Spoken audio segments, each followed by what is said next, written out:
I'm going to talk about how you could stand out from the crowd. People think it's all about doing like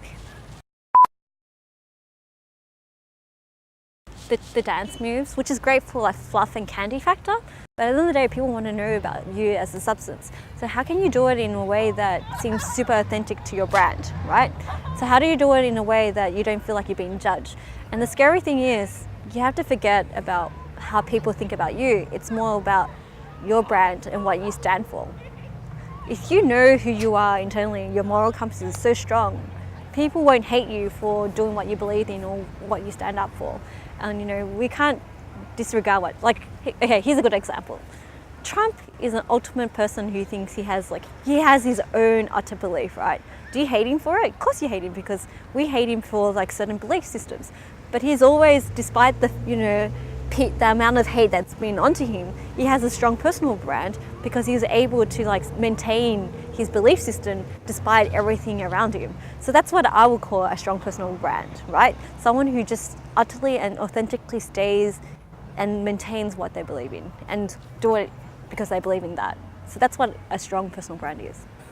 So we all seen like how Kanye, good or bad, he knows how to play the marketing wheel of virality, right? So did you see him like recently put something on his hat and says MAGA, Make America Great Again? And then Trump went all crazy because he's like, oh, this superstar actually backs me up.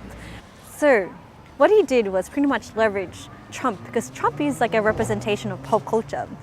You may disagree with him, you may dislike him, it doesn't matter, but he's got people's attention.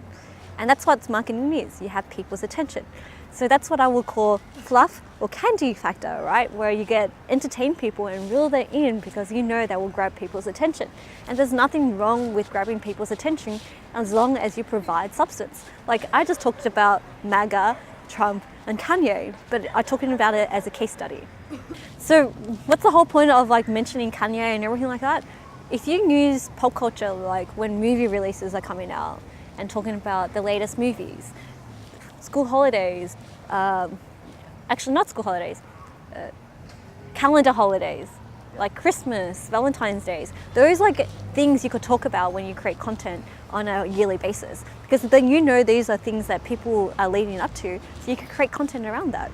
So that's what I would call candy, because you know those are standalone things that makes people super excited. If you're in the gaming spaces and you find the calendar of what the game releases are, you should create content around it, so then you leverage people's attention around and conversation around it as well. That's how you could get trendy on whether it be LinkedIn, socials, and Google.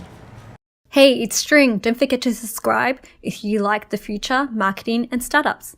Or I'd really like to have fried chicken to parties too.